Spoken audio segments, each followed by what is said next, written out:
मेरा नाम है आदित्य, पीएचडी स्कॉलर। हम पहुंचे हुए हैं छतरपुर के सबसे प्रसिद्ध, फेमस और भारत देश के दर्शन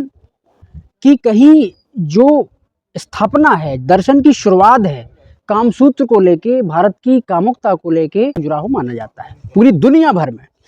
और यहाँ दुनिया भर के सैलानी उस चीज़ को एक्सप्लोर करने के लिए, जानकारी लेने के लिए हमारे खजुराहो विजिट करते हैं। जैसा कि आप यहाँ सामने देख भी रहे होंगे, बहुत सारे लोग विजिट कर रहे हैं। अब देखिए इसकी खास बात क्या है। हमारे भारतीय दर्शन में कामसूत्र की शुरुआत महर्षि वात्स्यायन ने की थी और बाद में इसको जन विख्यात तक बड़े बड़े दार्शनिकों ने, बड़े बड़े विचारकों ने अपनी किताबों में, अपने संक्षिप्त गोष्ठों में, अपने साहित्य में इस चीज़ को बताया, और ताकि भारत की जो विविधता है, भारत की जो आध्यात्मिकता है, जो सेक्सुअलिटी है, उसको बाहरी रूप से किस तरीके से वर्णन करके, और ताकि आंतरिक उससे शांति मिल सके, इस चीज के बारे में हमारे ऋषि मुनियों ने बताया। जैसा कि मैं खजुराहो में मौजूद हूँ, हमारे सामने कंदारिया मंदिर है जो कि विश्व का सबसे प्रसिद्ध और सबसे एक तरीके से चंदेल राजाओं की बहुत बड़ी धरोहर कही जाती है। इसमें जो चित्र हैं, ये चित्र आपको बताते हैं कि इंसान के अंदर जो कामुकता है वो बाहरी रूप से किस तरीके के से लोगों को सजग बनाती है। और जब व्यक्ति अंदर अध्यात्म की यात्रा करता है, अंदर अपनी चेतना की यात्रा करता है, तो धीरे धीरे धीरे धीरे धीरे इस कामुकता से बाहर की ओर हटता जाता है। हमारे राजा महाराजाओं ने, आप देखिए हमारे देश की फिलॉसफी, हमारे देश का दर्शन कितना गहरा है कि इस चीज के बारे में 11वीं और 12वीं सदी में चंदेल राजाओं ने बाकायदा मंदिरों में इन मूर्तियों के द्वारा हमारे देश को ये बताने का प्रयास किया कि जो सेक्सुअलिटी है, जो कामुकता है, वो गलत नहीं है, वो रॉन्ग नहीं है, वो हमारे लाइफ का पार्ट है, हमारे जीवन का हिस्सा है। इसको जीना चाहिए, इसको एंजॉय करना चाहिए। इसी से हमारे पृथ्वी का प्रत्येक जीव जंतु, यहाँ तक कि जानवर, सभी जो है इसी से प्रजनन करते हैं, इसी से जीवन जीते हैं और इसी से संसार चलता है। जब तक ह्यूमन प्रजाति है, जब तक कोई इस धरा पे जीव है, वो सभी इसी के द्वारा शुरू होते हैं और अंत भी इसी कामुकता के द्वारा खत्म होता है। आप देख सकते हैं कि इन मूर्तियों में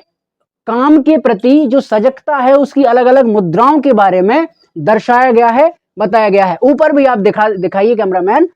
कि किस तरीके से अलग अलग राजा महाराजाओं ने अलग अलग जो मुद्राएं हैं, अलग अलग जो व्यक्ति के काम सुख को जो आनंद देती हैं, उसकी अलग अलग छवियों को किस तरीके से निखारा है, किस तरीके से बताया है, ताकि लोग ज्यादा से ज्यादा सजग हों, ज्यादा से ज्यादा उसको समझें, ज्यादा से ज्यादा उसको एक्सप्लोर करें और जीवन में आनंद की अनुभूति जितनी ज्यादा हमारे काम चेष्टाओं को पूर्ण करने के बाद होगी, उतना हमारा लाइफ बेटर, हमारा लाइफ एक्सटेंड, हमारा लाइफ स्टेबल होगा। ये बहुत बड़े दार्शनिक जैसे आचार्य रजनीश हैं, सिगमंड फ्रॉइड हैं, इन्होंने भी अपनी किताबों में, अपने साहित्य में विस्तृत से वर्णन किया है। लेकिन देखिए मजे की बात क्या है कि हमारे राजा महाराजाओं ने, हमारे देश के विद्वानों, दार्शनिकों ने इस चीज को प्रॉपर मंदिरों की बाहरी आवरण में दर्शाया है। जबकि एक मजे की बात कि इस मंदिर के अंदर आपको एक भी कामुकता की मूर्ति या इस तरीके का स्ट्रक्चर नहीं मिलेगा। ये दिखाता है कि इंसान का व्यक्तित्व बाहरी रूप से कैसे काम, सेक्स से बना हुआ है। जबकि इंसान जब जिन हो जाता है, जब जितेंद्र हो जाता है, जब अपनी इंद्रियों पर विजय प्राप्त कर लेता है ध्यान के माध्यम से, अध्यात्म के माध्यम से, मेडिटेशन के माध्यम से, तो इस कामुकता भरी बाहरी जीवन को धीरे धीरे धीरे धीरे खत्म कर देता है और अंदर एक आत्म शांति, आत्म संतुष्टि और एक परम निर्माण की ओर प्राप्त हो जाता है। यही हमारे भारत देश का कल्चर है, यही भारत देश का गहरे से गहरा फिलॉसफी है, गहरे से गहरा दर्शन है। इसको सभी लोग जाने, पहचाने, एक्सप्लोर करें। दोस्तों मैं आपको एक खास बात यहाँ बताता हूँ।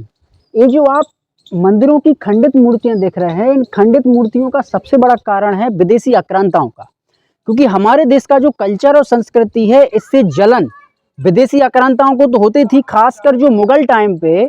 और बहुत बड़े जो आक्रांता आते रहे टाइम पर, उन्होंने प्रयास ये किया कि भारत की संस्कृति को, भारत के कल्चर को, भारत की फिलॉसफी को ज़्यादा से ज़्यादा नष्ट किया जा सके। और इतना बड़ा जो गहरा दर्शन छिपा हुआ है इन मूर्तियों के अंदर, उस दर्शन को जब जितना नष्ट करेंगे उतने ही भारत देश का कल्चर नष्ट होगा, भारत देश की संस्कृति नष्ट होगी और बाहरी आक्रांताओं का प्रभुत्व बढ़ेगा, चाहे वो अंग्रेज हों, मुगल शासक हों या कोई भी आक्रांता हों। तो उनका मेन पर्पस यही था कि ज़्यादा से ज़्यादा भारत के कल्चर को नष्ट किया जाए, तब जाके मूर्तियों को खंडित किया जाए। लेकिन हमारे देश का जो रीढ़ की हड्डी देखिए कि कभी भी इसको जो है कम करने का हमने बिल्कुल प्रयास नहीं किया। आज हम उतनी ही ऊर्जा के साथ, उतनी ही एनर्जी के साथ यहाँ आ रहे हैं, आप लोगों को बता रहे हैं, और लोग विदेशी और यहाँ तक कि इंडियन, चाहे वो साउथ इंडिया से हो, नॉर्थ इंडिया से हो, यहाँ आके इस चीज को जान रहे हैं और इसका बार बार एहसास कर रहे हैं कि किस तरीके से आक्रांताओं ने इसको जो खंडित किया है उसको कैसे समझा जाए,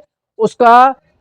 कैसे अध्ययन किया जाए और इस खंडित मूर्तियों का भी पता लगाया जा सके कि आखिर ये मूर्तियां हमें क्या कहना चाह रही हैं। ये कह रही हैं कि हमारा इतिहास आज भी वही जिंदा है जैसा हमारे चंदेल राजाओं ने उसको बनाकर तैयार किया था, हमारे देश की फिलॉसफी का आधार बना था, हमारे देश के कल्चर का जो आधार बना था। आज भी वो भारत हमारा जिंदा है और इन मूर्तियों में, इन साहित्यों में, इन कलाओं में, इन बनावटों में, इन डिजाइन में, इन लिपियों में हमारा आज भी भारत और भारत का कल्चर जिंदा रहेगा, जिंदा है।